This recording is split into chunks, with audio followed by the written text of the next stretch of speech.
इस पार्ट की शुरुआत में हम जीकुन समिट को देखते हैं, जहां पर काफ़ी सारे लोग आए हुए थे। वहीं पर मेलिंग बता रही थी, मेरे पापा हमेशा जीकुन समिट पर आने का सपना देखा करते थे, लेकिन वो यहां पर आ नहीं पाए। पर मैंने ये कभी भी नहीं सोची थी कि मैं यहां पर आ पाऊंगी। और बीते में ही वहां पर जीकुन समिट का मैनेजर लिू आकर चेनमो को बताता है, किसी ने कहा है कि तुमने हमारे प्रॉपर्टी को चुराया है, इसलिए तुम मेरे साथ पुलिस स्टेशन पर चलो। अब चेनमो कुछ भी ना बोलकर उसे देखने लगता है। तो मैनेजर लिू बताता है, तुम आखिरकार क्या देख रहे हो, मैं तुम्हें ही कह रहा हूँ। अब ये सुनकर तो जियानियाओ और मेलिंग दोनों हैरान हो गए थे। वो कहने लगे थे, शायद आपको कुछ गलतफहमी हुई होगी।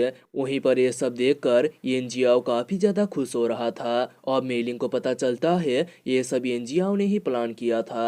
और चेनमो मैनेजर लिू को बताता है, तुम इस बारे में मुझसे बात नहीं कर सकते, इसलिए तुम अपने मास्टर को यहाँ पर लेकर आओ। और ये सुनकर मैनेजर लिू को काफी ज्यादा गुस्सा आता है और अपने लड़के को उसे पकड़ने के लिए आगे भेजता है। लेकिन चेनमो अपने बॉडी से एनर्जी रिलीज करके उन्हें दूर फेंक देता है और वो सभी लड़के चेनमो से माफी मांगने लगे थे। अब वहां पर बाकी लोग कहने लगे थे, क्या ये वाकई में डार्क मैजिक यूज कर रहा है। और बीते में ही वहां पर येनजियाओ आकर उन लड़के को कहता है, तुम लोग खड़े हो जाओ, तुमने सच में मुझे शर्मिंदा किया है। वो चेनमो को कहता है, तुम्हारी हिम्मत कैसे हुई मेरे सामने इस तरह की चीजें करने की है। अब जियानियाओ चिल्लाती हुई एनजियाओ को बताती है, तुमने ही ये सब प्लान किया था और तुमने ही चेनमो को लड़ने पर मजबूर किया था। अब एनजिओ अपने मास्टर को कहता है, आप समिट के होस्ट को प्रोटेक्ट करने में मेरी मदद करो, जहां पर मास्टर लिन भी इसके लिए तैयार हो गया था। वो चेनमो को कहता है, मुझे पता है कि तुम एक वॉरियर हो, लेकिन सब कुछ लिमिट पर होता है। अगर तुम घुटने में बैठकर माफी मांगोगे तो वो इसे आगे कुछ कह पाता। चेनमो उसे एक पंच मार के दूर फेंक देता है। लोग बात करने लगे थे, सच में ये तो काफी ज्यादा पावरफुल है। और एनजियाओ काफी गुस्से में चेनमो को बताता है, मैंने तुमको अंडर एस्टिमेट कर दिया, लेकिन तुमने मेरे समिट पर आके मेरे ही लोगों को पीटा है। मुझे यहाँ पर अब कुछ भी करने की जरूरत नहीं है, कुछ लोग आकर तुमसे इसका बदला जरूर लेंगे। और बीते में ही वहां पर जुओ फैमिली की मिस्ट्रेस यूया आ पहुंचती है, उसके साथ में कुछ पुलिस ऑफिसर भी आए हुए थे। दरअसल इस साल का समिट होस्ट जुओ फैमिली ही कर रहा था। लोग बात करने लगे थे, जुओ फैमिली भी येन फैमिली से कमजोर नहीं है। और येन जियाओ चेनमो की तरफ पॉइंट करते हुए कहता है, इसने ही यहाँ पर फाइट स्टार्ट किया था। ये सुनकर जियानिया और मेलिंग कहती है, तुमने ही पहले चेनमो को परेशान करना चालू किया था, उसने तो बस खुद को डिफेंड किया है। अब यूया अपने फोन पर चेनमो का एक इमेज देखती है तो उसे पता चलता है ये तो मास्टर चेन है। वो अपने घुटने में बैठकर चेनमो को ग्रीट करती है। अब चेनमो उसे खड़ा होने के लिए कहता है। अब यूया बताती है, मास्टर चेन ने संजू के प्लान को रोक के जिकुन समिट के काफी सारे फैमिलीज को प्रोटेक्ट किया है, वो मेरी फैमिली का फाइबर है। वहीं पर एनजियाओ तो काफी ज्यादा हैरान होते हुए कह रहा था, क्या ये मास्टर चेन है। यूया एनजियाओ को कहती है, तुम येन फैमिली से आते हो और तुम कैसे मास्टर चेन को नहीं जानते, और तुमने उसको चोट पहुंचाने की कोशिश की थी। क्या तुम्हें डर नहीं लग रहा है कि अंकल एन तुम्हारे पैर को तोड़ देंगे। और एनजियाओ काफी गुस्सा होते हुए कहता है, तुम उसके सर्वेंट हो तो कम से कम मुझे इसमें मत घसीटो। और बीते में ही वहां पर येनजियाओ के पापा सीचेंग आकर बताते हैं, तुमने ये कहकर मुझे भी एक सर्वेंट कहा है। येनजियाओ कहता है, मैं सच्चाई बता रहा हूँ। और येनजियाओ के पापा चेनमो के सामने झुककर उसे ग्रीट करते हैं और येनजियाओ को बताते हैं, ज्यादा दिमाग खराब ना करो और चुपचाप मास्टर चेन से माफी मांगो। ये देखकर तो वहां पर सभी लोग काफी ज्यादा हैरान हो गए थे। मेलिंग कह रही थी, आखिरकार यहाँ पर क्या चल रहा है, सीचिंग चेनमो से माफी क्यों मांग रहा है। जियानियाओ कहती है, वो लोग इसी के लायक है। अब हम देखते हैं येनजियाओ चेनमो से माफी मांगने के लिए बिल्कुल भी रेडी नहीं था। वो कह रहा था, चाहे मुझे जान से खत्म क्यों ना कर दो, मैं उससे माफी नहीं मांगूंगा। सीचेंग काफी ज्यादा गुस्सा होते हुए बताता है, तुम्हें लगता है कि वो तुम्हें मार नहीं सकता। और चेनमो उनके पास आ जाता है तो सीचेंग उससे माफी मांगते हुए कहता है, वो बस मेरा एक लौता बेटा है, इसलिए आप उसे माफ करके दूसरा चांस दे दो। अब चेनमो कहता है, मैं आपका इज्जत करता हूँ, इसलिए मैं उसे नहीं मारूंगा। लेकिन युया ने जो बोली थी मैं उसके साथ वही करूंगा। इतना कहकर उसके दोनों पैर तोड़ देता है। अब यहाँ पर येंजियाओ दर्द से कराते हुए रोने लगा था। चेन्मो बताता है अगर तुम दूसरी बार इसी तरह की हरकत करोगे तो मैं तुम्हें जिंदा नहीं छोड़ूंगा। अब सीचेंग अपने लड़के को बुलाकर येंजियाओ को हॉस्पिटल पर ले जाने लगा था। अब चेन्मो भी उस जगह से बाहर आते हुए सोचता है अब जियानियाओ को कोई भी परेशान नहीं करेगा। वहीं पर सीचेंग और उसके लड़के चेन्मो को विदाई कर रहे थे। अब हम दूसरी तरफ एयरपोर्ट को देखते हैं। चेन्मो अब यहाँ से वापस जाने लगा था। वो जियानियाओ को बताता है हम विंटर वैकेशन के बाद दोबारा चाइसंग सिटी पर मिलेंगे। ये इतना कहकर वो वहाँ से जाने लगता है। वहीं पर जियानियाओ रोती हुई कह रही थी मैं तुम्हारा इंतजार करूंगी। अब चेन्मो को प्लेन के अंदर फोन पर एक मैसेज मिलता है। उसमें लिखा हुआ था यांडियान माउंटेन पर होली एलिक्जर है। चेन्मो कहता है मुझे नहीं पता कि ये कौन है, लेकिन यहाँ पर एलिक्जर है तो मुझे भी देखने के लिए जाना चाहिए। अब कुछ समय के बाद चेन्नू उस माउंटेन पर पहुंच जाता है। वो कहता है मैं फ्लाई तो कर सकता हूँ लेकिन इसमें मेरा काफ़ी ज़्यादा एनर्जी ख़त्म हो जाएगा, इसलिए मुझे अब 1000 शॉट टेक्निक को प्रैक्टिस करना चाहिए ताकि मैं अपने शॉट की मदद से फ्लाई कर पाऊँ। वो एक माउंटेन के चोटी पर देखते हुए कहता है सभी नेचुरल ट्रेजर की एनर्जी काफ़ी ज़्यादा स्ट्रांग होता है, शायद वो वहीं पर होगा। अब इतने में ही वो वहाँ पर कुछ लोगों को देखता है तो वो सोचता है शायद बाकी लोगों को भी इस जगह के बारे में पता चल चुका है। और वो भी उनका पीछा करते करते एक जगह पर पहुंच जाता है तो उसे वहां पर एक 9 लीफ डेथ ऑर्चिड नाम का हब दिखाई देता है। और वो कहता है ये डेथ ऑर्चिड हब से तो मैं गॉडली बॉडी फॉर्म को प्रैक्टिस कर सकता हूँ, साथ ही में मेरा कल्टीवेशन बेस भी काफी ज्यादा बढ़ जाएगा, इसलिए मुझे ये हासिल करना होगा। लेकिन यहाँ पर इसको प्रोटेक्ट करने के लिए कोई तो स्पिरिट एनिमल जरूर होगा, पर वो यहाँ पर क्यों दिखाई नहीं दे रहा है। अब उस हब से कुछ एनर्जी बाहर आने लगा था। ये देखकर वहाँ पर लोग काफी ज्यादा हैरान हो गए थे क्योंकि वो एनर्जी एक नशे का काम कर रहा था। चेन्मो काफी तेजी से आकर उस हब को लेने लगता है तो लोग उसके ऊपर अटैक करने के लिए आगे बढ़ने लगते हैं, पर चेन्मो उनके ऊपर अटैक करके वहाँ से नीचे गिरा देता है और उस हब को अपने हाथ पर ले लेता है। लेकिन तभी वहाँ पर एक आवाज बताता है तुम फाइनली यहाँ पर आ गए हो। वो तो चेन्मो का नाम भी जानती थी। उसके सामने एक काफी बड़ा स्पीड ड्रैगन भी था। चेन्मो को पता चलता है ये सब तो इसका ही प्लान था। वो एक पंच मार के उस ड्रैगन को डिस्ट्रॉय करने की कोशिश करता है लेकिन वो खुद पीछे आ जाता है क्योंकि वो लड़की सच में काफी ज्यादा पावरफुल थी। वहां पर आए हुए लोग भी उस जगह से भागने लगे थे। चेन्मो उस लड़की से पूछता है कौन हो तुम, और वो लड़की बताती है अगर तुम इससे बच जाओगे तो मैं तुम्हें बता दूंगी, इसके लिए तुम्हें इस एंशियंट मैट्रिक्स का सामना करना होगा। वो इल्यूजरी ड्रैगन से चेन्मो के ऊपर अटैक करने लगी थी। वो सोचती है सच में ये तो काफी ज्यादा पावरफुल है, मैट्रिक्स को शुरू करने की वजह से मेरी बॉडी का पूरा एनर्जी खत्म हो चुका है। वो चेन्मो को कहती है अब मैं देखती हूँ कि तुम इसको कैसे संभाल पाओगे। चेन्मो भी सोचता है इसने तो एंशियंट मैट्रिक्स को कल्टीवेट किया है और वो भी अपने पावर को यूज करने लगा था। उसके पीछे एक डिवाइन गॉड का स्पिरिट आ जाता है। वो लड़की कहती है तुम्हें लगता है कि तुम मुझे रोक पाओगे, और वो प्योर हेवी वाटर का यूज करके उसके ऊपर अटैक करती है। चेन्मो काफी परेशान होते हुए कहता है इसके पास तो प्योर हेवी वाटर है, आखिरकार ये लड़की कौन है, मुझे अब यहाँ पर अपना पूरा कोशिश करना होगा।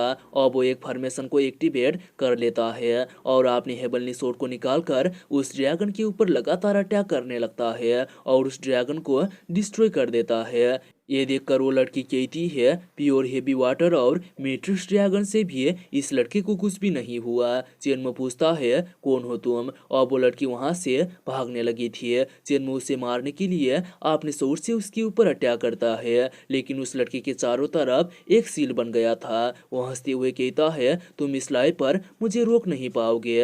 वो लड़की उस जगह से गायब हो जाती है। चेन्मो को यहाँ पर पॉइजन का असर होने लगा था, इसलिए वो खुद को हील करने के लिए एक केव के अंदर चला जाता है और उस हब को यूज करते हुए कल्टीवेशन करने लगा था। उसके बॉडी से काफी ज्यादा एनर्जी बाहर आता है, साथ ही में उसके टी शर्ट भी फट चुके थे। वो कहता है ये सब मेरे मेटल वुड की वजह से ही हुआ है। मैं वाटर बॉडी फॉर्म के इलाइट लेवल पर नहीं पहुंचा हूँ। मुझे इसको कंट्रोल करके खुद को हील करना चाहिए। वाटर स्पिरिट बाहर आके उसकी एनर्जी को एब्जॉर्ब करने लगता है। अब हम 2 हफ्ते के बाद मेहुआ ग्रुप ऑफ कंपनी को देखते हैं, जहां पर चेन्मो की मॉम काफी ज्यादा परेशान कह रही थी, मुझे डर है कि मेहुआ ग्रुप इस बार सरवाइव नहीं कर पाएगा। अब विनकिंग बताती है ये सब ली फैमिली की वजह से ही हो रहा है। रियल एस्टेट की एजेंसी के साथ ही साथ में बैंक भी हमारे खिलाफ है। अब चेन्मो की मॉम कहती है हमारा फैमिली काफी ज्यादा कमजोर है, इसलिए हम ली फैमिली का कुछ भी नहीं कर सकते। वो मन में अपने पापा के ऊपर गुस्सा कर रही थी, क्योंकि ली फैमिली का हेड तो उसका ही बाप था।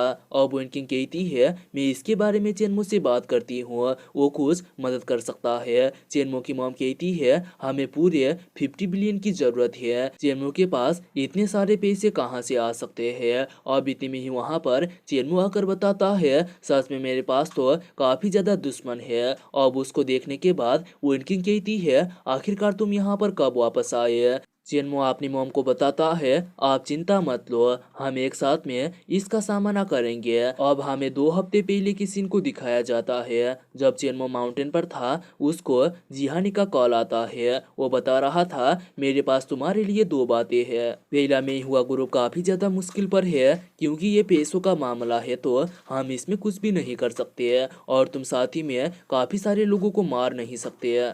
और दूसरा जब तुम इसको ख़त्म करोगे तो तुम मेरे पास आना, क्योंकि मेरे पास तुम्हारे लिए एक मिशन है। अब चेन्मो प्रेजेंट टाइम पर सोचता है मुझे लड़ने और लोगों को मारने की ज़रूरत नहीं है, क्योंकि मेरे पास इसके लिए काफ़ी सारा पैसा है। अब उसकी मॉम बताती है हमारा में हुआ ग्रुप बैंक लोन चुका नहीं पाएगा, हमें काफी बिलियन का नुकसान हुआ है, हम कुछ भी नहीं कर सकते। अब इतने में ही वहाँ पर उसका मैनेजर आकर उनसे सैलरी मांगता है, जहाँ पर वो बताती है तुम फाइनेंशियल ऑफिस पर जाके पैसे ले लो। मैनेजर उनसे माफी मांगते हुए वहाँ से चला जाता है। चेन्मो की मॉम कहती है मैं अपनी सैलरी से उन्हें पैसे दे रही हूँ, लेकिन फिर भी ये लोग नए जॉब की तलाश कर रहे हैं। वो बताती है जाकर देखो कि कौन कौन हमारे साथ है, इसके बाद हम जो प्रॉब्लम खत्म हो जाएगा हम उनका अच्छी तरह से ख्याल रखेंगे। अब विनकिंग भी यहाँ पर जवाब देती है। और इतने में ही चेन्मो की मॉम के फोन पर उसके भाई लियोन का कॉल आता है। वो बताता है मुझे माफ कर देना, क्योंकि मेरे पास इसके अलावा कोई भी उपाय नहीं था। अब चेन्मो की मॉम भी काफी गुस्से में कहती है मुझे सब कुछ पता है, मैं खुद इसके साथ डील कर सकती हूँ, इसलिए तुम हमारा चिंता मत लो। अब लियोन कहता है तुम कम से कम मुझे अपना बड़ा भाई तो बुला सकती हो। चेन्मो की मॉम कहती है तुमने मेरे बिजनेस को बर्बाद करने की कोशिश की है और तुम मेरे बेटे को भी मारना चाहते हो, इसलिए मैं तुम्हें अपना भाई नहीं कह सकती है। अब लियोन कहता है तुम अभी भी नहीं समझ रही हो, उस लूजर चेन्मो को छोड़कर हमारे फैमिली पर वापस आकर पापा से माफी मांगो, उसके बाद सब कुछ ठीक हो जाएगा। अब बताती है अगर मैं मर भी जाऊं तो तब भी मैं उनसे माफी नहीं मांगूंगी। ये सुनकर लियन को काफी ज्यादा गुस्सा आता है, पर इतने में ही चेन्मो की मॉम फोन को कट कर देती है। अब उनकी कहती है अगर हमारे पास 50 बिलियन पैसा होता तो ये सब प्रॉब्लम खत्म हो जाता, लेकिन हम इतना सारा पैसा इकट्ठा नहीं कर सकते। अब चेन्मो कहता है मेरा फंड राइजिंग काफी अच्छा चल रहा है, इसलिए इतना पैसा तो मेरे पास जरूर होगा। ये सुनकर तो उसके माँ बहन दोनों हैरान हो गए थे। अब इतने में ही उनके फोन पर एक कॉल आता है। वो उन्हें बिना कंडीशन के 50 बिलियन डॉलर देने के लिए तैयार थे। अब वो तीनों कुछ समय में ही डार्वी बैंक पर आ पहुंचते हैं। चेन्मो की मॉम को तो भरोसा ही नहीं हो रहा था कि यह बैंक मेहुआ ग्रुप का मदद कर रहा है। वहाँ पर जो लड़की थी शायद वो बैंक की मैनेजर है, वो चेन्मो को अजीब तरह से देख रही थी। कहा जाए तो उसको चेन्मो से प्यार हो गया था। अब सब काम खत्म हो जाने के बाद वो तीनों में हुआ गुरु पर वापस आ जाते हैं। चेनमो की मॉम चिल्लाती हुई चेनमो से इसके बारे में पूछ रही थी। वो सोचती है आखिरकार वो लड़की कौन है और हमारी मदद करने में इतना ज्यादा खुश क्यों थी। और वो चेनमो से भी काफी अजीब तरह से बात कर रही थी। उन्हें तो लगता है मेरा बेटा एक गोल्ड डिगर है। चेनमो तो काफी ज्यादा परेशान कह रहा था, सच में आप काफी ज्यादा टीवी सीरियल देखती हो। वो फिर बताता है इस तरह की बेकार की बातें मत करो, अब हमें ये सोचना चाहिए कि अब हमें क्या करना चाहिए। चेनमो की मॉम खांसते हुए सोचती है ये तो इसे छुपाना चाहता है। वो काफी खुश होते हुए कहती है हमारा डेडलाइन 3 दिन के बाद का था, लेकिन हमने काफी अच्छी तरह से ली फैमिली को संभाल लिया है। अब 3 दिन के बाद लीवन में हुआ ग्रुप पर आता है। वो चेनमो की मॉम सुफांग को बताता है तुम्हारे पास अभी भी एक चांस है, जहाँ पर सुफांग कहती है अपना मुंह बंद रखो।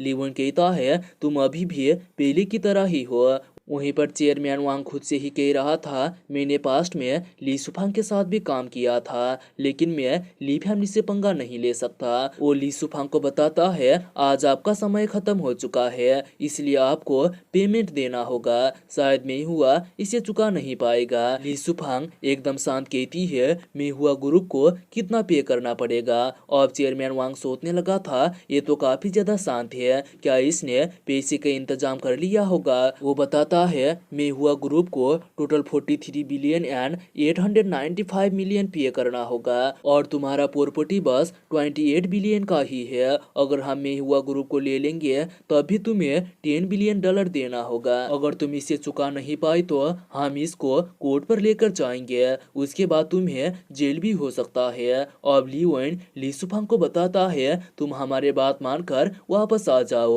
अब ली सुफांग कहती है क्या तुम सच में मेरे में हुआ ग्रुप को छीनना चाहते हो, सच में यह काफी ज्यादा शर्मनाक बात है। अब इतने में ही वहाँ पर वन किंग आकर बताती है अब सब कुछ तैयार हो चुका है। अब चेयरमैन वांग एक लेटर को देखता है तो वो काफी ज्यादा हैरान हो जाता है, इसलिए वो इसे कंफर्म करने के लिए साइट पर चला जाता है। अब ली वन ली सुपांग से पूछता है ये क्या कोई मजाक है। अब ली सुपांग हंसते हुए कहती है तुम ये मत कहो क्योंकि तुम ही यहाँ पर एक रियल जोक हो। ये सुनकर लियन को काफी ज्यादा गुस्सा आता है।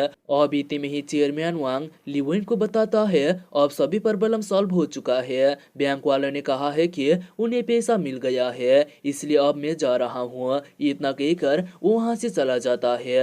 अब ली वन कहता है तुम दूसरी बार इतना ज्यादा लकी नहीं हो है, इतना कहकर वहां से जाने लगा था। तो अभी चेनमू उसे बताता है जाकर अपने लीडर को बता देना कि वो 3 साल के डेडलाइन को ना भूले। और लीवन कहता है हमें 3 साल तक रुकने की जरूरत नहीं है, ली फैमिली जल्दी ही तुमसे बदला लेगा। चेनमू कहता है देखते ही कि आखिरकार विनर कौन होगा। अब लीवन काफी गुस्से में उस जगह से बाहर चले जाता है। अब यहाँ पर ली सुपांग नीचे गिर जाती है क्योंकि वह काफी ज्यादा थक चुकी थी।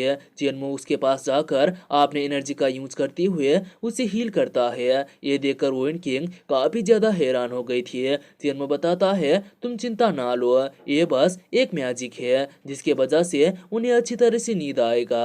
अब यहाँ पर ली सुपांग भी काफी मजे से सोने लगी थी। अब वोइन किंग सोचती है सच में चेनमो अब बड़ा हो चुका है, इसलिए वो अब मेहुआ ग्रुप को ख्याल रख सकता है। अब चेनमो दूसरी तरफ जिहाने के साथ एक अनजान जगह पर आता है। वो पूछता है ये जगह कहाँ पर है और तुम मुझसे क्या चाहते हो।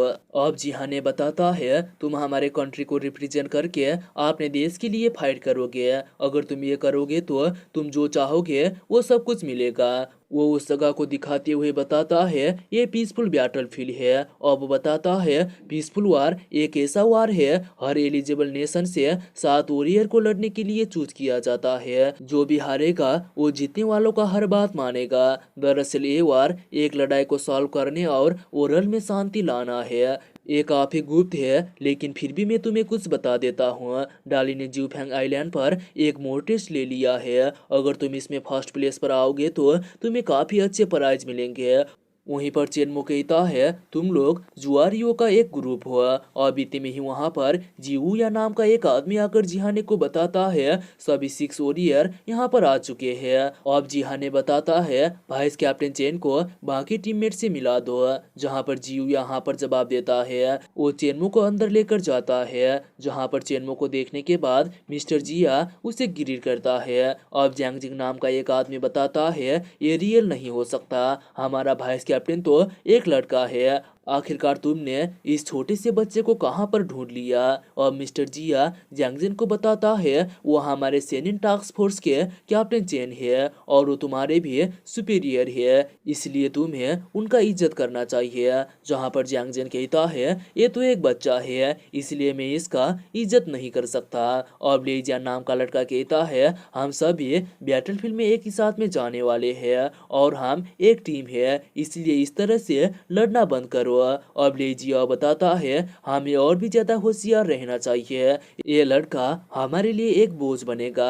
मुझे अपनी जान की चिंता नहीं है लेकिन इसके वजह से हमारे कंट्री पर असर पड़ेगा। और फेंगमिया नाम की लड़की बताती है कम से कम वो तुमसे अच्छा तो दिखता है। और जैंगजिन फेंगमियान को कहता है हम ये सब हमारे देश के लिए कर रहे हैं इसलिए हम कंपटीशन नहीं कर सकते। वो कैप्टन जी से पूछता है कि आखिरकार यांगडिंग टियान यहाँ पर क्यों नहीं आया है। अब कैप्टन जी उया बताता है अब तुम ज़्यादा इसके बारे में बात ना करो, क्या तुम्हें पता है कि आखिरकार हम एक सोल्जर का ड्यूटी कर रहे हैं। अब सभी सैल्यूट करते हुए हाँ पर जवाब देते हैं। और फेंगमियान अपना चार्म टेक्निक का यूज करते हुए चेनमो के पास आकर पूछती है क्या तुम्हें डर लग रहा है, लेकिन तुम चिंता ना लो मैं तुम्हें प्रोटेक्ट करूंगी। चेनमो बताता है अगर तुम अपना लॉब चार्म को नहीं रोकोगी तो देख लेना मैं तुम्हारे साथ क्या करता हूँ।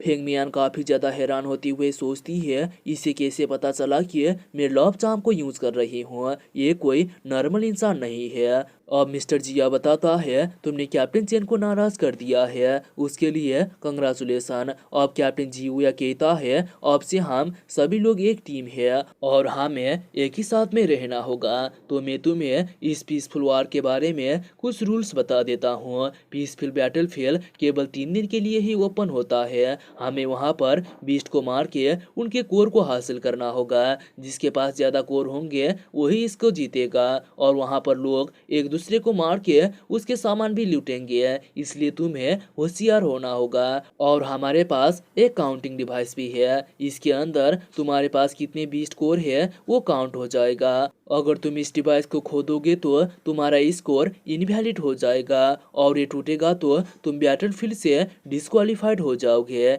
इसलिए अपने डिवाइस को प्रोटेक्ट करना भी जरूरी है।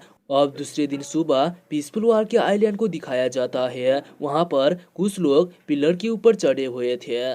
जिहा ने बताता है ये जगह पीसफुल बैटलफील्ड का मैदान है। जहाँ पर मिस्टर जिया पूछता है क्या ये जगह को इंसान ने ही बनाया था। अब जिहा ने बताता है इसके बारे में तो किसी को भी पता नहीं है और तुम देखो यहाँ पर गोसु के लोग भी आए हुए हैं और वह अपने साथ में कॉफिन भी लेकर आए हुए थे। लोग सोचने लगे थे आखिरकार ये क्या चीज़ है। चेनमो खुद से ही कहता है इनके बॉडी के अंदर कोई भी एनर्जी नहीं है, लेकिन उस कॉफिन के अंदर इतना ज़्यादा स्ट्रॉन्ग एनर्जी है कि मैं बता भी नहीं सकता, शायद ये किसी तरह का आर्टिफैक्ट होगा। और वहाँ पर जियांडागुओ के लोग भी आते हैं जो कि काफ़ी ज़्यादा भयानक दिखाई दे रहे थे। चेनमो भी सोचता है ये तो काफ़ी ज़्यादा स्ट्रॉन्ग है। अब इतने में ही वहाँ पर पीसफुल बैटलफील्ड ओपन होने लगा था और वो सभी लोग टेलीपोर्ट होकर बैटलफील्ड पर पहुंच जाते हैं। और चेनमो का एक टीममेट बताता है इस वार को जीतने के लिए हमारे पास एक सही प्लान होना चाहिए, हम काफ़ी सारे बीस्ट को मारना होगा, साथ ही में आपने अपने डिवाइस को भी प्रोटेक्ट करना है और हम पूरा कोशिश करेंगे कि हम सातों में से सभी जिंदा रहेंगे। वो फिर कहता है हमारे और जियांडागुओ का रिलेशन इतना ज़्यादा खराब भी नहीं है, पूरे 3 राष्ट्र ने हमारे ऊपर शोषण किया है, इसलिए हम उनके साथ टीम अप कर सकते हैं। और कुछ टीममेट तो इसके लिए तैयार हो गए थे, लेकिन ले जियाओ बताता है अगर वो लोग हमारे मदद करने से मना कर देंगे तो क्या होगा। यहाँ पर सभी लोग वार को जीतना चाहता है। वो आदमी बताता है पहले हम जांडागुओ के साथ काम करेंगे, बाद में जो होगा वो देखा जाएगा। वो चेनमो से पूछता है आप क्या सोचते हो। चेनमो बताता है मैं बस तुम्हें फॉलो करूंगा। और वो सातों वहाँ पर आगे बढ़ते हैं, लेकिन तभी वहाँ पर जमीन हिलने लगता है और जमीन के नीचे से एक काफी खतरनाक बीस्ट बाहर निकल कर आता है। और उस बीस्ट को देखने के बाद सभी लोग अपने अपने मैजिकल वेपन को बाहर निकाल लेते हैं। चेनमो सोचता है यहाँ पर सभी के पास लेजेंडरी वेपन है, मतलब जिहाने ने सभी को वेपन दिया था लेकिन मुझे नहीं दिया। अब इतने में ही जैंग जिन चेनमो से पूछता है तुम्हारा हथियार कहाँ पर है, तुम ये मत कहना कि तुम अपने फिस्ट का यूज करोगे। चेनमो बताता है मेरे पास कोई भी हथियार नहीं है। और मिस्टर जिया चेनमो को कहता है मेरे पास बोन स्प्लिटर ब्लेड है जो कि सेनियन टास्क फोर्स का एक सिंबल है, क्या आप उसको यूज करना चाहोगे। और मुझे तो ये भी पता नहीं था कि आप यहाँ पर आने वाले हो। अब कैप्टन जिवुया बताता है ये बीस्ट सच में काफी ज्यादा स्ट्रांग है, इसलिए हमको एक साथ मिलकर काम करना चाहिए। वो लेजान को कहता है जाकर तुम अपना स्ट्रॉम ब्रेकर को टेस्ट करो। वो इसी तरह से सभी को कमांड देता है और वो 6 ही उस बीच के ऊपर अटैक करने के लिए आगे बढ़ते हैं। तो चेनमो वहीं पर खड़ा उन्हें देख रहा था। अब लेजान अपने हथियार से उसके ऊपर अटैक करता है तो जैंग जेन उसे सपोर्ट कर रहा था। और वो बीस्ट अपने मुंह से एक पॉइजन रिलीज करता है, जिसको देखने के बाद कैप्टन जियुया अपने हथियार का यूज करके चारों तरफ एक सील क्रिएट कर लेते हैं। और ले जाना अपनी स्पीड से उसके ऊपर अटैक करता है, लेकिन उसको ज्यादा फर्क नहीं पड़ता। वो उनके ऊपर अटैक करने लगा था। उन्हें पता चलता है इसका कमजोर जगह तो आंखें है। अब जैंग जेन आगे जाकर उसके ऊपर एक जोरदार पंच मारता है और लेजान ने उस बीस्ट को बीच में से काट देता है और वो बीस्ट यहाँ पर मारा जाता है और उसका कोर भी यहाँ पर जैंग जेन को मिलता है, लेकिन वो कोर कैप्टन जियुया को देता है क्योंकि वो उनका लीडर था।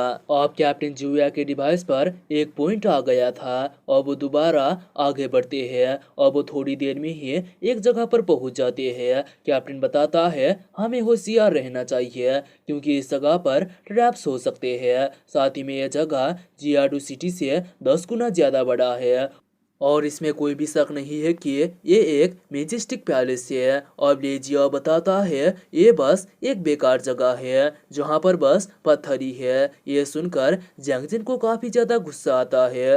वो बताता है तुम अभी भी इसे इनकार नहीं कर सकते हो कि ये पहले एक मेजेस्टिक पैलेस हुआ करता था। लेजिया कहता है लेकिन अब ये सिर्फ मलबा बन चुका है। वो दोनों इसी बातों को लेकर लड़ने लग गए थे। अब इतने में ही वहाँ पर उनको कुछ लाइट दिखाई देता है। वहाँ पर एक ऑयल लैंप जल रहा था।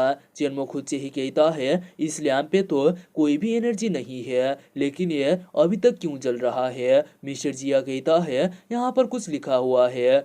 वो देखते हैं वहाँ पर डार्लिन पैलेस लिखा हुआ था। वो कहने लगे थे ये पैगोडा एक मिथोलॉजी है और लोग कहते हैं कि इस डार्लिन पैलेस के अंदर काफी सारे मॉन्स्टर होते हैं।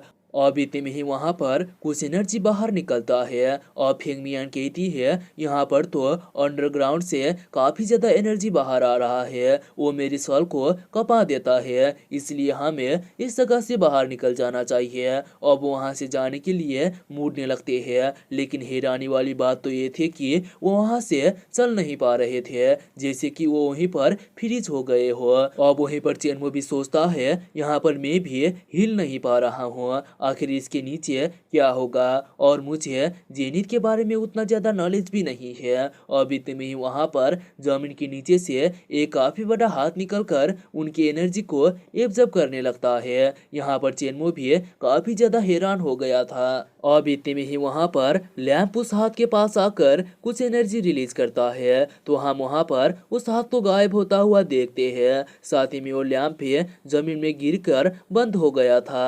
और वो लोग दोबारा नॉर्मल हो गए थे और वो लैंप भी वहां से डिसअपियर हो जाता है। तो लोग भी इसे भूल जाते हैं कि अभी अभी यहाँ पर क्या हुआ। चेनमो अपने पावर का यूज करके उसे याद करने लगा था, लेकिन उसके माइंड पर भी सिर्फ और सिर्फ वो लैंप ही आ रहा था। अब कैप्टन जियुआ कहता है, आखिरकार तुम लोग यहाँ पर क्यों खड़े हो? इन दुओ की टीम ने 5 स्कोर को हासिल कर लिया है। अब बाकी लोग भी कहने लगे थे, सच में आखिरकार हम यहाँ पर क्यों खड़े हैं? हमारे पास ज्यादा समय नहीं है। अब जैन जेन कहता है, अब हमें समय बर्बाद ना करके बीस्ट को हंट करना चाहिए। चेनमो सोच रहा था, मैंने डायमंड सियन को अंडर एस्टिमेट कर दिया, यहाँ पर काफी ज्यादा सीक्रेट है। अब कैप्टन दोबारा बताता है, हमारा टीम सबसे ज्यादा लास्ट पर है, इसलिए हमें अलग अलग टीम बनाकर बीस्ट को मारना चाहिए। इस तरह से हम काफी जल्दी बीस्ट को मार पाएंगे। अब वो जैंग जेन और लेजुआ का एक टीम बना देता है और मिस्टर जिया और खुद का एक टीम बनाता है और फिर चेनमो, फेंगमियान और लेजियान का एक टीम बना देता है। अब यहाँ पर इस तरह से एक टीम पूरे 3 टीम पर बढ़ गया था।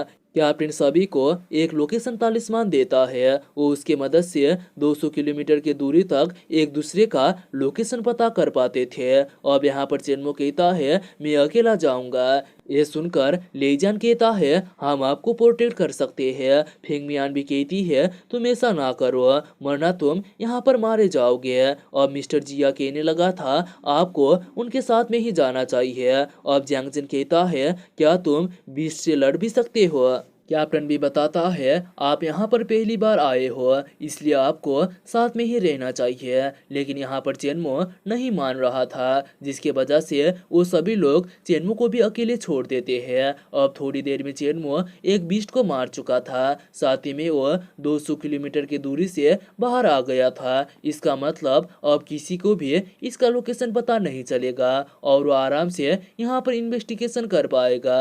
अब इतने में ही वहाँ पर कुछ इंसान आकर उसके ऊपर अटैक कर देते हैं, लेकिन चेनमो साइड पर जाके उससे बच जाता है।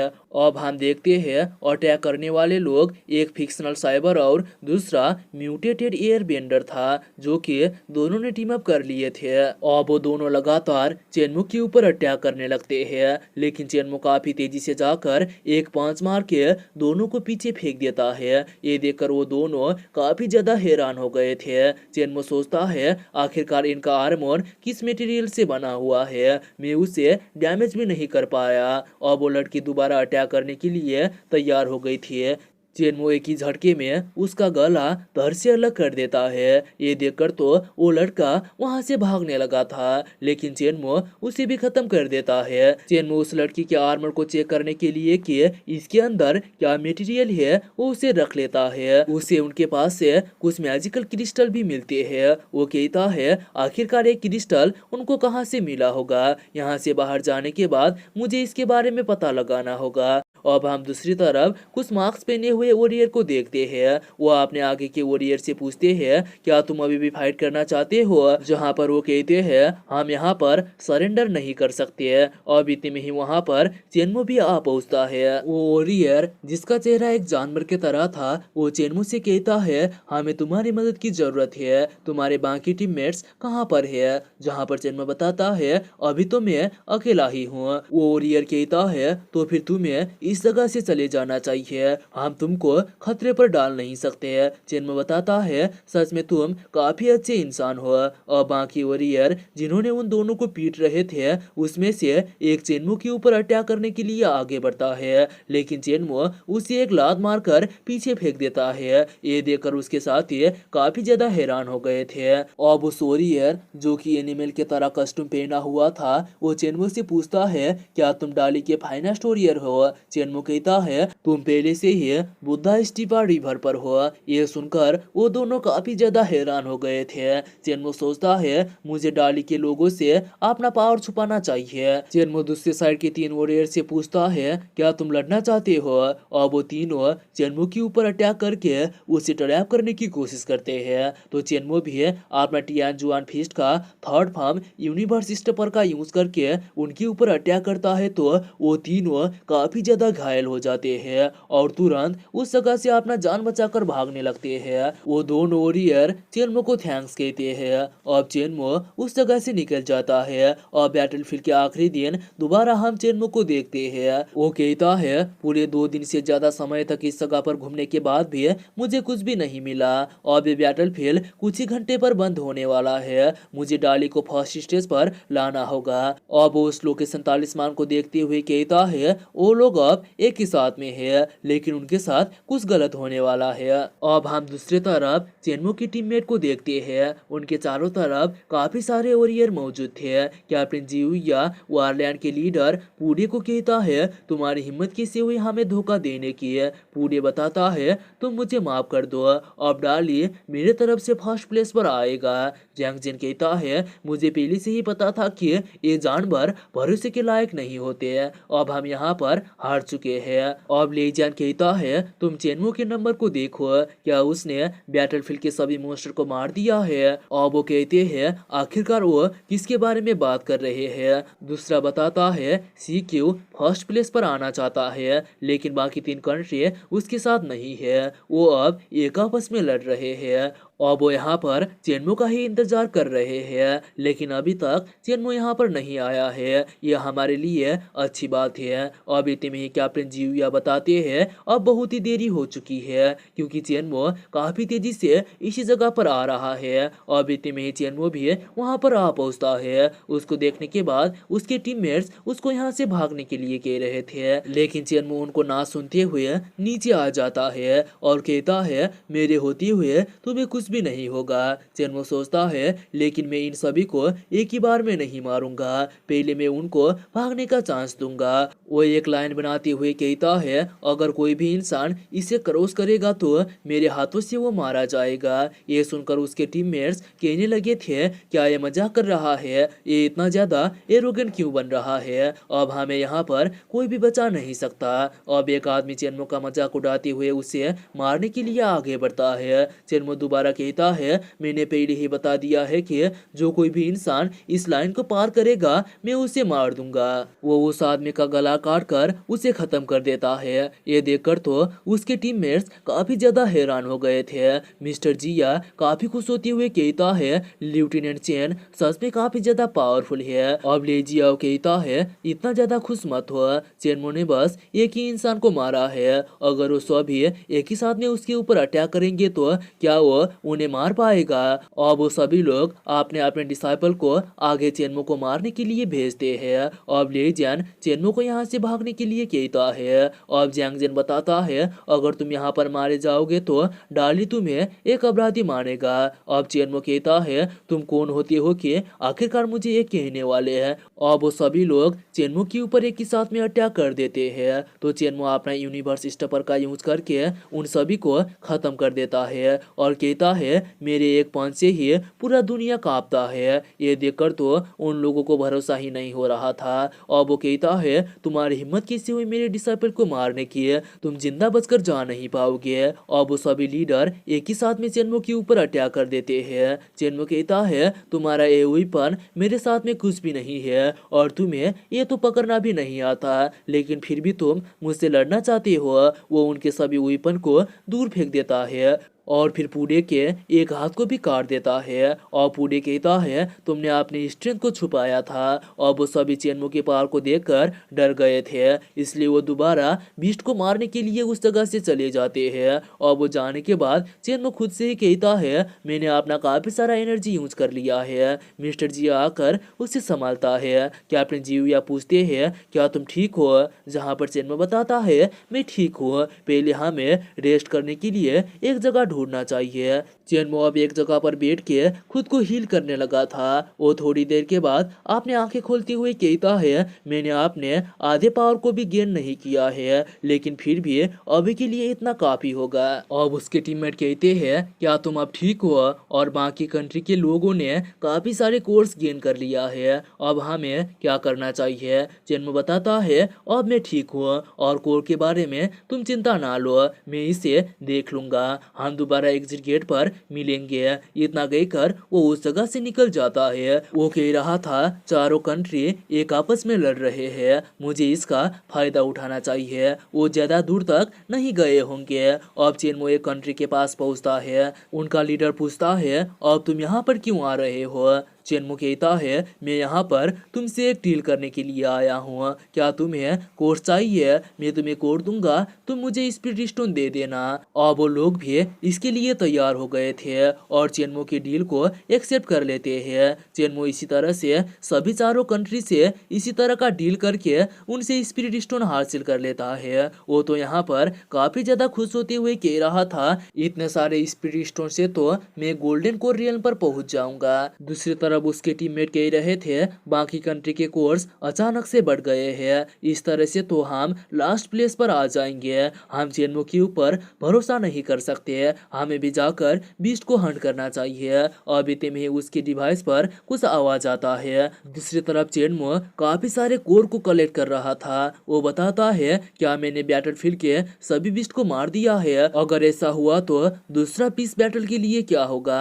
और इतने में ही वहां पर वार का टाइम खत्म हो जाता है। वो तो सीधा टेलीपोर्ट होकर बाहर आ जाते हैं। कैप्टन जीहुआ जिहानी को बताते हैं हम सभी लोग सेफ है। और वो कहने लगे थे हम चेनमो की वजह से फर्स्ट प्लेस पर आ पाए हैं, साथ ही में उसने सोलो रैंकिंग पर भी टॉप किया है। वहीं पर बाकी कंट्रीज के लीडर कह रहे थे इसने हमसे झूठ बोला, इसके पास तो पहले से ही काफी सारे कोर मौजूद थे।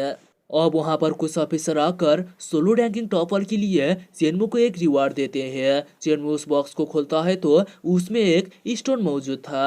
उसके मदद से चेनमो को बैटलफील्ड पर जाने का मौका मिलेगा। एक ऑफिसर बताता है तुम बैटलफील्ड के गहराई पर जाके उस जगह को भी एक्सप्लोर कर सकते हो। चेनमो कहता है शायद मैं अकेले बैटलफील्ड पीस को ओपन कर सकता हूँ। मैंने बीते हुए दिनों में कुछ भी क्लूज नहीं पाया, लेकिन अब ये खत्म हो चुका है। अब चेनमो उस जगह से निकल जाता है। अब चेनमो प्लेन में बैठकर वहां से जाने लगा था। यहाँ पर जिहान ने चेनमो को अजीब तरह से देख रहे थे। चेनमो कहता है तुम मुझे इस तरह से क्यों देख रहे हो? जो कुछ भी बताना है वो चुपचाप मुझे बता दो। जिहान ने बताता है तुम मुझे माफ कर दो, तुमने हमारे कंट्री के लिए काम किया, लेकिन हम तुम्हारे फैमिली को सेफ रख नहीं पाए। ये सुनकर तो चेनमो काफी ज्यादा घबरा गया था। अब हम दूसरी तरफ नानगंग फैमिली के एंसेस्टर टॉम को देखते हैं। यहाँ पर चेनमो की पूरी फैमिली को किडनैप कर लिया गया था क्योंकि चेनमो ने नानगंग फैमिली के ग्रैंडसन और उनके सक्सेसर को खत्म कर दिया था। अब चेनमो के पापा ली सुफांग से पूछता है आखिरकार चेनमो कब मास्टर बना था? जहां पर ली सुफांग बताती है मुझे भी इसके बारे में कुछ भी पता नहीं है। अब वहां पर हम नानगंग यू को देखते हैं जो कि डाली का टॉप मास्टर था और वो चेनमो की पूरी फैमिली को मारना चाहता है। वो बताता है चेनमो ने मेरे ग्रैंडसन और मेरे सक्सेसर को मार दिया, साथ ही में उसने हमारे फैमिली लेगेसी को भी बर्बाद कर दिया है, लेकिन अब वो हमसे बचकर भाग रहा है। अब तुम्हें इसका सजा मिलेगा। उसके सामने चेन फैमिली का हेड चेनमो का ग्रैंडफादर चेन गुओलियान घुटने में बैठे हुए थे। अब नानगंग यूं कहता है तुमने अपने वंशज को अच्छा व्यवहार नहीं सिखाया, अब मैं उसके बदले में तुम्हें खत्म कर दूंगा। वो तो चेनमो के ग्रैंडफादर को मारने के लिए तैयार था, लेकिन तभी वहां पर एक हेलीकॉप्टर आता है और चेनमो उसमें से जंप लगाकर सीधा जमीन पर आ पहुंचता है। लोग कहने लगे थे ये तो मास्टर चेन है। उसको देखने के बाद चेनमो की मॉम बताती है वो इंसान काफी ज्यादा पावरफुल है, इसलिए तुम्हें होशियार रहना चाहिए। वहीं पर चेनमो के पापा काफी ज्यादा हैरान होते हुए कह रहे थे क्या इसने हेलीकॉप्टर से जंप लगा दिया? लोग बात करने लगे थे क्या सच में यही मास्टर चेन है? लेकिन वो नानगंग के सामने टिक नहीं पाएगा। चेनमो कहता है मैं इसके लिए आप सभी लोगों से माफी मांगना चाहता हूँ। अब नानगंग फैमिली के मेंबर कहने लगे थे तुम्हारी हिम्मत कैसे हुई हमारे फैमिली को नीचा दिखाने की? चेनमो नानगंग यू को बताता है मैं तुम्हारे सर को खत्म करने जा रहा हूँ। अब नानगंग यू कहता है तुमने मेरे वंशज को मार दिया तो फिर मैं तुम्हारे फैमिली मेंबर्स को क्यों नहीं मार सकता? पूरे 30 साल तक ट्रेनिंग करने के बाद मैं फाइनली ब्रेक थ्रो करके इस सेंचुरी का इमोर्टल मास्टर बन चुका हूँ। अब मैं तुम्हें दिखाऊंगा कि आखिरकार मैं कितना ज्यादा पावरफुल हूँ। वो अपना एक स्पिरिट हैंड बनाकर उसके ऊपर अटैक कर देता है। उसको देखने के बाद लोग कहने लगे थे क्या सच में वो एक इंसान है? है। अब यहाँ पर चेन्मो बच नहीं पाएगा। एक इमोशनल मास्टर इस रियल्म पर राज कर सकता है, ये कोई मार्शल आर्ट टेक्निक नहीं है। चेन्मो अपने 2 ही फिंगर से उसके अटैक को डिस्ट्रॉय कर देता है। लोग कहने लगते हैं क्या नानगंग का अटैक कमजोर था।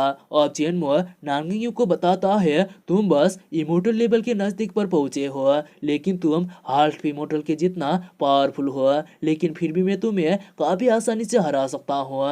नानगंग काफी तेजी से आकर चेन्मो के ऊपर अटैक करता है, लेकिन चेन्मो भी उसी तेजी से उसके पीछे जाकर उसके ऊपर एक लात मारता है, पर नानगंग ने उसके अटैक को काफी आसानी से डॉज कर दिया था।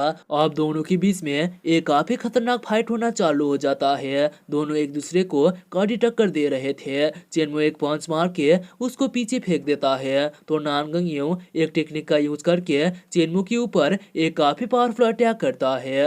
अब चेन्मो के ऊपर एक लाइटिंग अटैक आने लगा था। चेन्मो अपने हेवनली इमोर्टल फिस्ट का फर्स्ट फॉर्म माउंटेन ब्रेकर का यूज करके उसके ऊपर अटैक करके उसको डिस्ट्रॉय कर देता है। साथ ही में नानगंग भी हिट होकर जमीन पर गिर गया था। वो खड़ा हो पाता उससे पहले ही चेन्मो अपना हेवनली फिस्ट का सेकेंड फॉर्म रिवर स्प्लिटर का यूज करके उसके ऊपर अटैक करता है, तो वो काफी दूर जाकर गिरता है। चेन्मो दोबारा उसके पेट पर अटैक करके उसे पूरी तरह से जमीन के नीचे भेज देता है। अब चेन फैमिली के मेंबर को लग रहा था वो अब सेफ है, लेकिन उतने में ही वहां पर जमीन पर क्रैक पड़ने लगता है और नीचे से कुछ एनर्जी आने लगता है। अब नानगंग यूं भी बाहर आ गया था, लेकिन चौंका देने वाली बात तो ये थी कि वो अब ब्रेक थ्रो करके इमोर्टल लेवल पर पहुंच गया था। वो हंसते हुए चेन्मो को इसके लिए थैंक्स कहता है और फिर बताता है मैं अभी काफी अच्छे मूड पर हूँ, इसलिए आप ना आखिरी इच्छा मुझे बता सकते हो। अब इतने में ही चेन्मो उसके ऊपर अटैक करने के लिए आगे बढ़ता है, लेकिन नानगंग अब सच में काफी ज्यादा पावरफुल बन गया था। वो काफी तेजी से उसके पीछे जाकर चेन्मो के कंधे पर एक पंच मार के जमीन में फेंक देता है और एक लात मारते हुए अपने हाथ से फ्लेम निकालकर उसके ऊपर अटैक करता है। लेकिन चेन्मो को यहाँ पर कुछ भी फर्क नहीं पड़ता। वो कहता है ये तो सच में एक इमोर्टल मास्टर का स्ट्रेंथ है और मुझे अपना मूव यूज करना चाहिए। इतना कहकर अपने हेवनली सोर्ड से उसके ऊपर अटैक करता है। नानगंग उस सोर्ड को रोक नहीं पाता और वो सोर्ड उसे बुरी तरह से खत्म कर देता है। अब चेन फैमिली के मेंबर काफी हैरान होते हुए कहते हैं क्या चेन्मो जीत चुका है। ली सुपांग जाकर चेन्मो के गले लग जाती है और चेन्मो अपने ग्रैंडपा को इसके लिए सॉरी कहता है और बताता है अब दोबारा मैं इस तरह की चीजें नहीं करूंगा।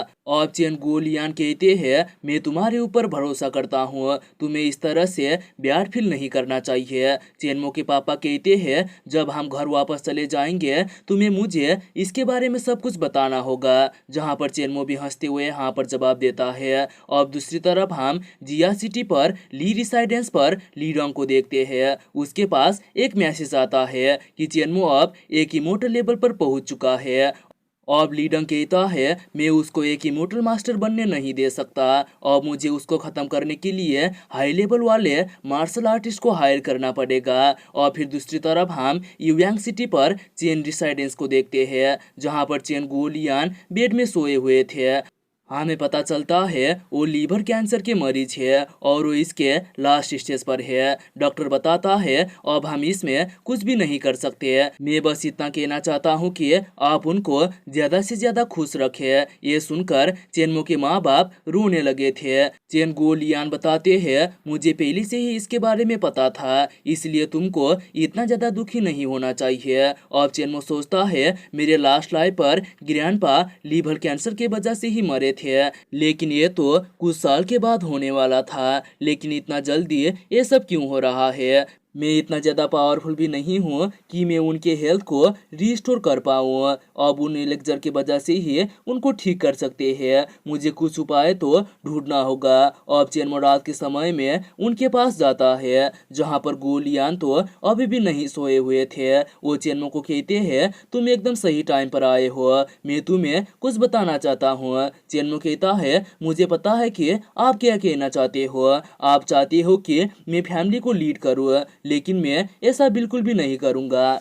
मैं आपका उपचार करने की कोशिश करूंगा। उसके बाद आप ही हमारे फैमिली के हेड रहोगे। और चेन्मो अपनी बॉडी से कुछ एनर्जी रिलीज करके उन्हें कुछ टेक्निक सिखाने लगा था, जिसके मदद से वो एक कल्टीवेटर बन जाएंगे। और वैसे ही 1 महीने बीत जाते हैं। चेन गोलियान कल्टीवेशन करने की वजह से उनके बॉडी कंडीशन पर सुधार आया हुआ था। दूसरी तरफ हम एक लड़की को देखते हैं। हमें पता चलता है चेन्मो और उसके क्लान पर दोबारा कुछ संकट आने वाला है। अब हम चेन्मो और उसके 2 दोस्त को देखते हैं। चेन्मो कहता है, आखिरकार तुमने मुझे यहाँ पर क्यों लेकर आए हो? अब क्यूनशान उससे पूछता है, क्या तुम अभी भी हु यानग्यू को जानते हो? चेन्मो हाँ पर जवाब देता है। वो बताता है वो हमारी क्लासमेट थी, लेकिन जब हम साथ क्लास पर थे वो दूसरे स्कूल पर चली गई थी। अब जी हाओ बताता है अब वो वापस आ चुकी है, लेकिन वो जल्दी ही इस जगह को छोड़कर चली जाएगी, इसलिए हमने तुमको यहाँ पर बुला कर लाए हैं। अब इतने में ही वहाँ पर हु यानग्यू भी आ पहुँचती है। तो चेन्मो पूछता है, तुम इतने सालों से कहाँ पर थी? यहाँ तक कि टीचर को भी तुम्हारे बारे में पता नहीं था। अब हु यानग्यू हंसते हुए बताती है, मैं इतना ज्यादा जल्दी में हूँ कि मैं तुमसे माफी मांगती हूँ। अब इतने में ही वहाँ पर एक लड़की आकर बताती है, कुछ लुटेरे ने मेंग मेंग को अपने साथ में ले गए हैं। अब हु यानग्यू उसको इसके बारे में बताने के लिए कहती है। तो वो लड़की बताती है, हम जब रेस्ट रूम से बाहर आ रहे थे तो कुछ लोगों से टकरा गए। जब वो लोग उसके साथ हाथापाई करने की कोशिश करे तो मेंग मेंग ने उसे डांट दिया, लेकिन उन लोगों ने उठाकर अपने साथ में उसे ले गए। अब यानग्यू उस लड़की के साथ उन लुटेरे के पास जाने लगी थी, जहाँ पर क्यूनशान पूछता है, क्या हमें भी उनके साथ जाना चाहिए? चेन्मो बताता है, हम लोग क्लासमेट है तो हमें भी कुछ करना होगा। अब वो सभी एक वीआईपी रूम के पास आ पहुंचते हैं। यानग्यू पूछती है, क्या ये वही जगह है जहाँ पर वो लड़की बताती है उन्होंने मेंग मेंग को इसी रूम के अंदर लेकर गए थे। अब वो अंदर आकर कहते हैं, मेंग मेंग को जाने दो। अब मेंग मेंग रोते हुए यानग्यू को आवाज लगाती है। अब लिu जीचेंग नाम का एक लड़का पूछता है, क्या तुम भी हमारे साथ ज्वाइन होना चाहते हो? यानग्यू दोबारा कहती है, तुम उसे जाने दो। अब जीचेंग बताता है, उसने मुझे डांटा तो मुझे बिल्कुल भी खुशी नहीं हुई। अगर वो अपने रूडनेस को भरपाई करेगी तो मैं उसे जाने दे दूंगा। और वो लड़की बताती है, तुमने ही तो पहले उसके साथ हाथापाई किया था, तुम्हें तो खुश होना चाहिए कि हमने पुलिस को कॉल नहीं किया। जीचेंग बताता है, इस लड़की को तो खुश होना चाहिए कि मेरे को इसके ऊपर इंटरेस्ट आया, और तुम पुलिस को भी यहाँ पर बुला सकते हो, लेकिन पर मैं तुम्हें इसका चांस नहीं दूंगा। अब चेन्मो सोचता है यानग्यू उसके मर्डरर इंटेंट के सामने भी झुक नहीं रही है। चेन्मो आगे आकर जीचेंग को बताता है, एक मार्शल आर्टिस्ट को इस तरह के ऑर्डिनरी पीपल को नहीं उठाना चाहिए। अब जीचेंग कहता है, तुम ये कह सकते हो कि मैं एक मार्शल आर्टिस्ट हूँ, लेकिन मैं तुम्हारी बॉडी के अंदर कोई भी स्पिरिचुअल क्यूआई सेंस नहीं कर पा रहा हूँ। अब चेन्मो हंसते हुए बताता है, क्योंकि तुम काफी ज्यादा कमजोर हो। ये सुनकर जीचेंग काफी गुस्सा होते हुए कहता है, तुम्हारी हिम्मत कैसे हुई मुझे नीचे नजरों से देखने की? चेन्मो कहता है, चलो हम फाइट करते हैं, अगर मैं जीत जाऊंगा तो तुम्हें उसको जाने देना होगा। जीचेंग हंसते हुए कहता है, सच में तुम काफी ज्यादा एरोगेंट हो, अगर तुम हार जाओगे तो क्या होगा? जहाँ पर चेन्मो बताता है, ये नहीं होने वाला है। जीचेंग हंसते हुए कहता है, लेकिन ये जगह काफी छोटा है, इसलिए हमें दूसरी जगह पर जाना चाहिए। चेन्मो कहता है, मैं अपने एक ही स्ट्राइक से तुम्हें खत्म कर दूंगा। ये सुनकर जीचेंग चेन्मो के ऊपर अटैक करने के लिए आगे बढ़ता है, लेकिन चेन्मो एक पंच मार के उसे जमीन पर गिरा देता है। वो तो यहाँ पर बुरी तरह से घायल हो गया था। वो कहता है, ये रियल नहीं हो सकता, तुम्हारा नाम क्या है? चेन्मो बताता है, एक सुप्रीम इनर मास्टर को ये जानने की जरूरत नहीं है। अब मेंग मेंग रोते हुए चेन्मो को थैंक्स कहकर आके यानग्यू को गले लगा लेती है। चेन्मो तो कह रहा था, लेकिन मैं तो यहाँ पर हूँ। अब यानग्यू मेंग मेंग को शांत कराने लगी थी। वहीं पर जीचेंग खुद से ही कह रहा था, जब मैं घर जाऊंगा तो मैं इसका बदला जरूर लूंगा। अब मेंग मेंग और वो लड़की उन दोनों को बाय कहकर वहां से चले जाते हैं। अब वो जाने के बाद चेन्मो यानग्यू से पूछता है, क्या तुम सच में यानग्यू हो? जहाँ पर यानग्यू पहले तो उसे अजीब तरह से देखती है और बाद में हंसते हुए इसको मजाक कह देती है। चेन्मो अब उसे ज्यादा बात नहीं करता और उस जगह से जाते हुए बताता है, मुझे भरोसा है कि हम दोबारा जरूर मिलेंगे। जहाँ पर यानग्यू भी खुद से ही कहते हैं, हम जरूर मिलेंगे, लेकिन मैं सोच रही हूँ कि हम दोस्त होंगे या तो फिर दुश्मन। अब इस लड़की का रियलिटी क्या है ये तो हमें आने वाले समय पर ही पता चलेगा। इधर झीचेंग उसी रूम पर बैठ के अभी भी रीडिंग कर रहा था और वो अपने ही लॉक को खोस रहा था। उसका सरवंट कहता है अब हमें घर चले जाना चाहिए। अब इतने में ही वहां पर चेनमो वापस आता है, लेकिन उसके कपड़े अलग थे। झीचेंग पूछता है अब तुम वापस क्यों आए हो, जहाँ पर चेनमो बताता है मैं तुमसे कुछ उधार लेना चाहता हूँ। झीचेंग पूछता है तुम्हें क्या चाहिए। चेनमो उसके पेट पर मुक्का मारते हुए बताता है मुझे तुम्हारा जान चाहिए। अब झीचेंग यहाँ पर मारा जाता है। झीचेंग का सरवंट काफी ज्यादा डरते हुए कहता है तुम मुझे मत मारो, जहाँ पर चेनमो बताता है तुम चिंता ना लो, मैं आम इंसान को नहीं मारता। अगर लियू फैमिली रिवेंज लेना चाहता है तो उनको मेरे बारे में बता देना कि मेरा नाम चेनमो है और मैं जियानी सिटी से आता हूँ। अब चेनमो एक लड़की के पास आकर उसे चीप कहते हुए इसके बारे में बता देता है और कहता है मैंने उसे मार दिया है। वो लड़की हंसते हुए कहती है जीचेंग एक बेकार लड़का था, लेकिन वो एक ट्रेडिशनल मार्शल आर्ट ओरल का एक पार्ट था। अब यहाँ पर ये खेल काफी ज्यादा इंटरेस्टिंग होगा।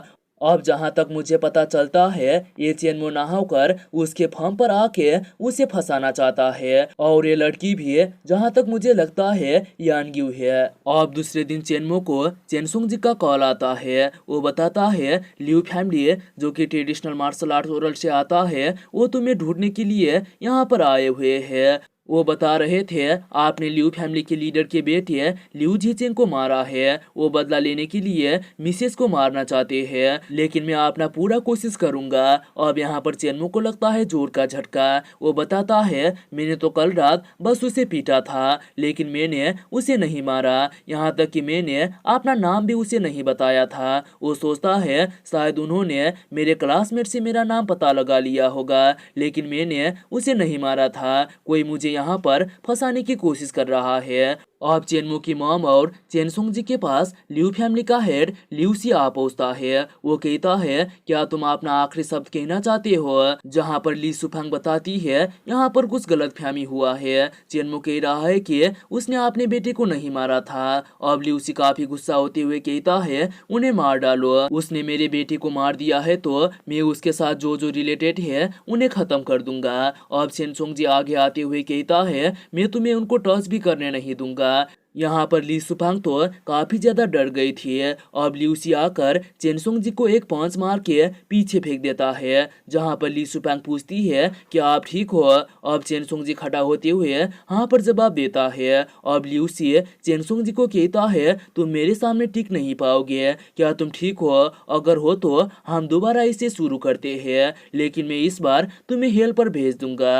अब इतने में ही चेनमो खिड़की तोड़कर अंदर आता है। ल्यूसी पूछता है कौन हो तुम? चेनमो को देखने के बाद उसकी मॉम और चेनसुंग जी काफी ज्यादा खुश हो गए थे। ल्यूसी पूछता है क्या तुम ही चेनमो हो? अब चेनमो कुछ भी ना बोलकर अपनी मॉम को एक पील देकर चेनसुंग जी को खिला देने के लिए कहता है।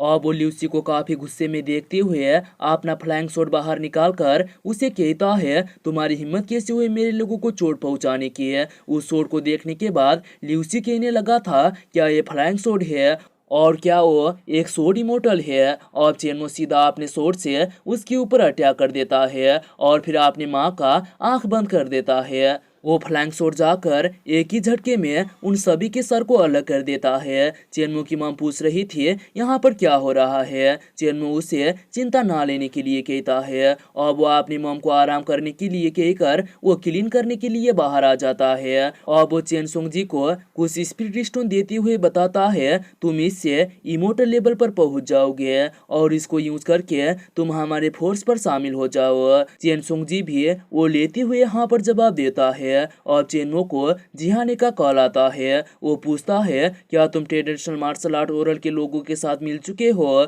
वो लोग काफी ज्यादा खतरनाक है। चेनमो बताता है अगर वो मेरे ऊपर अटैक करेंगे तो मैं उन्हें नहीं छोड़ूंगा, मरना मैं खुद उन्हें उस्काऊंगा भी नहीं है। अब जिहाने दोबारा बताता है यहाँ पर एक टॉप हिटमैन का स्क्वाड है। ग्रिम रीपर ग्रुप ने एक किल लिस्ट को अनाउंस किया है। उस लिस्ट में फर्स्ट नंबर में तुम आते हो और तुम यहाँ पर काफी ज्यादा खतरे पर फंस चुके हो, इसलिए तुम्हें होशियार रहना होगा। चेनमो कॉल कट करते हुए बताता है ग्रिम रीपर ग्रुप को मुझसे दूर रहने में ही भलाई है और वो खुद से ही कहता है अब मुझे अपने कल्टीवेशन बेस को बढ़ाना होगा और मुझे जल्द से जल्द और भी स्पिरिट स्टोन की जरूरत होगी, लेकिन इससे पहले मैं एक गेस्ट को वेलकम कर लेता हूँ। वो बाहर आके कहता है इस तरह से मत छुपो और बाहर निकलो। अब इतने में ही एक इंसान बाहर आके कहता है मैंने ये नहीं सोचा था कि तुम मेरे बारे में पता लगा लोगे। चेनमो पूछता है क्या तुम ग्रिम रीपर ग्रुप से हो? और वो आदमी कुछ भी ना बोलकर सीधा चेनमो के ऊपर अटैक कर देता है। चेनमो उसके अटैक को डिस्ट्रॉय करते हुए बताता है ये तो काफी ज्यादा बोरिंग है। वो आदमी कहता है तुमने मेरे मूव को एक ही स्ट्राइक में डिस्ट्रॉय कर दिया। और वो एक टोकन का यूज करता है तो उसके पंख आ जाते हैं, साथ में उसका स्ट्रेंथ भी काफी ज्यादा बढ़ चुका था। अब चेनमो कहता है ये तो 2 पंख वाला इमिसेरी है। मैं इस प्लानेट की हिस्ट्री को लेकर और भी ज्यादा क्यूरियस हूँ। अब वो ग्रिम रीपर ग्रुप का मेंबर अपने लाइटिंग पावर का यूज करते हुए एक एनर्जी बल बनाकर चेनमो के ऊपर अटैक करता है। चेनमो कहता है देखने से ये काफी ज्यादा पावरफुल लगता है, लेकिन ये एक इल्यूजन के अलावा कुछ भी नहीं है। वो अपने हेवन डिस्ट्रॉयर का यूज करते हुए उसके ऊपर अटैक करता है और उसके अटैक को डिस्ट्रॉय कर देता है। और वो आदमी चेनमो के अटैक को ब्लॉक करने लगा था, वो इसमें कामयाब भी हो जाता है। चेनमो कहता है तुम तो मेरे हेवन डिस्ट्रॉय को भी डिफेंड कर सकते हो। वो आदमी कहता है तुम सच में काफी ज्यादा स्ट्रांग हो, शायद इसीलिए तुम किल लिस्ट के फर्स्ट नंबर पर आते हो, लेकिन मैं तुम्हें ऐसे ही नहीं छोड़ूंगा। और वो होली लाइट से प्रार्थना करते हुए काफी सारे सॉल के पावर को यूज करने लगा था और वो दोबारा काफी ज्यादा पावरफुल बन जाता है और कहता है मैं एक गॉड के नेम से तुम्हें पनिश करूंगा। वो सीधा चेनमो के ऊपर अटैक कर देता है। चेनमो उसकी अटैक से बचते हुए कहता है तुम कोई भी गॉड नहीं हो, मैं तुम्हें बस एक ही स्ट्राइक पर खत्म कर दूंगा। इतना कहकर उसके ऊपर अटैक करता है। वो चेनमो की अटैक को रोक नहीं पाता और वो यहाँ पर मारा जाता है। अब चेनमो कहता है ग्रिम रीपर मुझे तुम्हारा मैसेज मिल चुका है, मैं जल्द ही इसका फेवर लौटाऊंगा। अब इतने में ही उसके फोन पर एक मैसेज आता है, कोई इंसान उससे मदद मांग रहा था।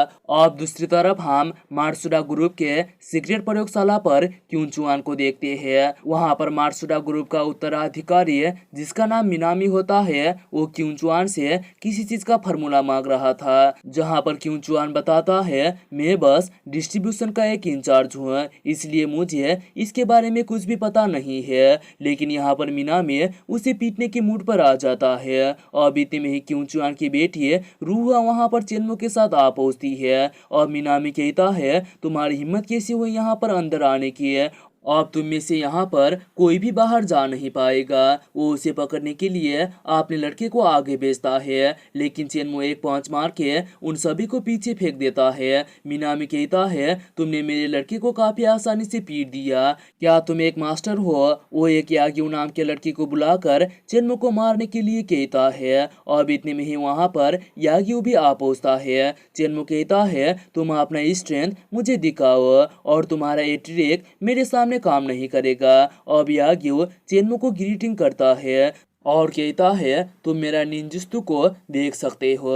चेनमो कहता है ये इतना ज़्यादा पोलाइट है, लेकिन वो एक अच्छा इंसान नहीं है। वो उसे मारने के लिए आगे बढ़ता है और फिर इसी के साथ में एपिसोड यहीं पर ख़त्म हो जाता है। तो दोस्तों हम जल्द मिलेंगे इसके नेक्स्ट एपिसोड में, तब तक के लिए बाय बाय। आप लोग हमारे वीडियो को लाइक करना, चैनल को सब्सक्राइब करना, नए हो तो यार वीडियो को लाइक कर दो यार। जल्दी से मिलते हैं हम नेक्स्ट वीडियो में, तब तक के लिए बाय बाय।